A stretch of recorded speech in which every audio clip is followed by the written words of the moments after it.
2025 ഫെബ്രുവരി 12-ാം തീയതി കാസർഗോഡ് പൈവളിക എന്ന ഗ്രാമപ്രദേശത്ത് നിന്ന് ഒരു 15 വയസ്സുകാരി കുട്ടിയെ കാണാതെയായി. 10ാം ക്ലാസ് വിദ്യാർത്ഥിനി. ഈ പെൺകുട്ടി തന്റെ അനുജത്തിക്കൊപ്പം ഉറങ്ങാൻ കിടന്നതാണ്.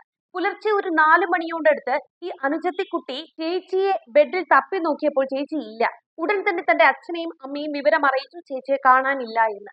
ഇതോടുകൂടി വീട്ടിൽ പരിശോധന നടത്തി. അടുക്കള വാതിൽ തുറന്നു കിടക്കുന്നു. അടുക്കള വാതിൽ വഴി ഈ പെൺകുട്ടി പുറത്തു പോയി എന്ന് അച്ഛനും അമ്മയ്ക്കും ബോധ്യമായി. കാരണം ഈ പെൺകുട്ടിക്കൊപ്പം കാണാതെയായത് വീട്ടിൽ ഇട്ട് നടന്നിരുന്ന ഒരു ചെരുപ്പും കയ്യിലൊരു മൊബൈൽ ഫോൺ ഉണ്ടായിരുന്നു. ഇതുമാണ് കാണാതെയായത്. ബാക്കി എല്ലാം ആ വീട്ടിൽ തന്നെ ഉണ്ട്. എന്തായാലും പരിസരമാകെ അരിച്ചു പെറുക്കി. എന്നിട്ട് ആ പെൺകുട്ടിയെ കണ്ടെത്താൻ സാധിച്ചില്ല. പ്രദേശത്തുള്ള ഒരു 42-കാരനെയും ഇതേ ദിവസം ഇതേ സമയം കാണാതെയായി എന്ന വിവരം ഈ അച്ഛനും അമ്മയ്ക്ക് ബോധ്യമായി. ഇതോടുകൂടി ഇവർ പോലീസിനെ വിവരം അറിയിച്ചു. എന്നിട്ട് ആ മാതാവ് നൽകിയ പരാതിയിൽ ഒരു കാര്യം കൂടി പറഞ്ഞിരുന്നു. പ്രദേശത്തുള്ള ഒരു ഓട്ടോക്കാരൻ അല്ലെങ്കിൽ ടാക്സി ഓടിക്കുന്ന പ്രദീപ് കുമാർ എന്ന ഒരു 42-കാരനെ കാണാതെയായിട്ടുണ്ട്. ഞങ്ങൾക്ക് അയാളെ സംശയമുണ്ട്. സൗഹൃദം ഭാവിച്ച് ഇടയ്ക്കിടെ വീട്ടിൽ വന്നിരുന്ന ആളാണ് ഈ പ്രദീപ് കുമാർ. ഈ പെൺകുട്ടിയെ സ്കൂളിൽ കൊണ്ടുപോകാൻ ഇയാൾ കാറിലും ഓട്ടോയിലും ഒക്കെ കയറ്റിക്കൊണ്ട് പോകാറുമുണ്ട്. കുടുംബത്തിന് മറ്റെവിടേക്കെങ്കിലും പോകണമെങ്കിൽ ഈ കാറിലൊക്കെ യാത്ര ചെയ്യാറുമുണ്ട്. എന്തായാലും ഇയാളെയും അന്നേ ദിവസം തന്നെ കാണാതെയായി. പോലീസ് ആദ്യഘട്ടത്തിൽ അന്വേഷണം നടത്തി. ഈ പെൺകുട്ടിയുടെ ടവർ ലൊക്കേഷൻ പരിശോധിച്ചു. ഈ പെൺകുട്ടിയുടെ വീടിനോടടുത്ത് ഒരു ഗ്രൗണ്ട് ഉണ്ട്. കുട്ടികളൊക്കെ കളിക്കാൻ വരുന്ന പ്രദേശമാണ്. ഈ ഗ്രൗണ്ടിനോട് ചേർന്ന് ഒരു കാടുണ്ട്. ആ കാട്ടിനോട് ചേർന്നാണ് ഈ ടവർ ലൊക്കേഷൻ കാണിക്കുന്നത്. ഈ പെൺകുട്ടിയുടെ ഫോൺ അവിടെ വെച്ച് സ്വിച്ച് ഓഫ് ആയി എന്നാണ് കാണിക്കുന്നത്. ഈ പെൺകുട്ടിയുടെ വീട്ടിൽ നിന്ന് 200 മീറ്റർ ദൂരം മാത്രമേ ഉള്ളൂ ഈ കാട്ടിലേക്ക്. പിന്നീട് ഈ യുവാവിനെ കുറിച്ചോ ഈ പെൺകുട്ടിയെ കുറിച്ചോ ഒന്നും തന്നെ വിവരങ്ങൾ ഉണ്ടായില്ല. ഇടയ്ക്കിടെ ചാനലുകളിൽ ഓരോ വാർത്ത വെച്ച് വന്നു എന്ന് മാത്രം. അതുകൊണ്ട് തന്നെ ഈ കുടുംബം ഹൈക്കോടതിയിൽ ഹേബിയസ് കോർപ്പസ് ഹർജി ഫയൽ ചെയ്തു.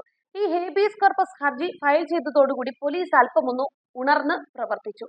ഇക്കഴിഞ്ഞയാഴ്ച പ്രദേശമാകെ പോലീസ് വീണ്ടും തിരച്ചിൽ നടത്തി. പക്ഷേ ഈ പെൺകുട്ടിയെയോ ഈ യുവാവിനെ സംബന്ധിച്ചിടത്തോളം യാതൊരു വിവരവും ലഭിച്ചില്ല.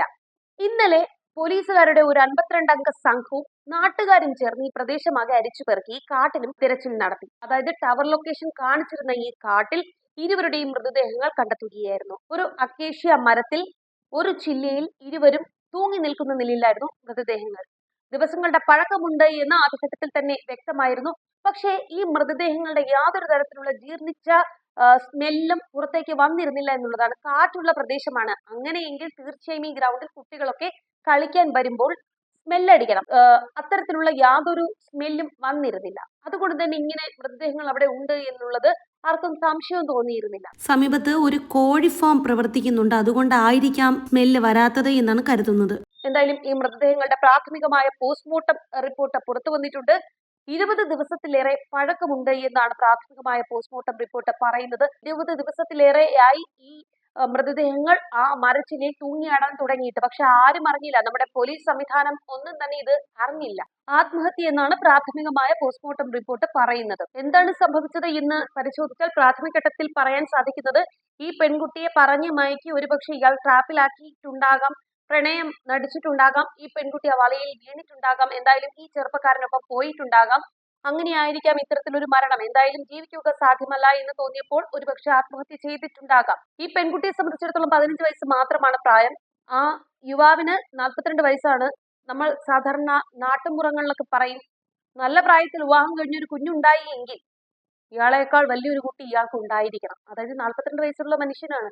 ഈ പെൺകുട്ടിയെ സംബന്ധിച്ചിടത്തോളം ഇരട്ടിക്കിരട്ടിയുണ്ട് പ്രായം.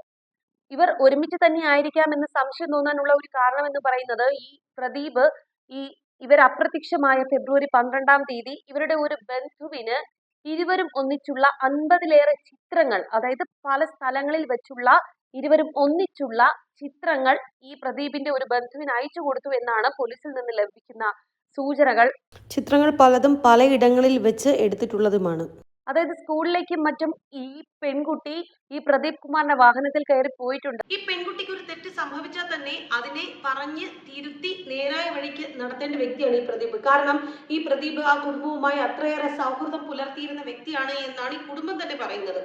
അത്തരത്തിലൊരു വ്യക്തിയാണ് ഈ പെൺകുട്ടിയെ തട്ടിക്കൊണ്ടുപോയി അല്ലെങ്കിൽ പറഞ്ഞ് മയക്കിക്കൊണ്ടുപോയി അതിന്റെ ജീവിതം തുലച്ച് അതിന്റെ ജീവനെടുത്ത് സ്വയം ഇല്ലാതെയായിരിക്കുന്നത്. എന്തായാലും നമ്മൾ ആ വിഷയം ഇനി അധികം കീറി മുറിച്ചത് കൊണ്ട് കാര്യമില്ല.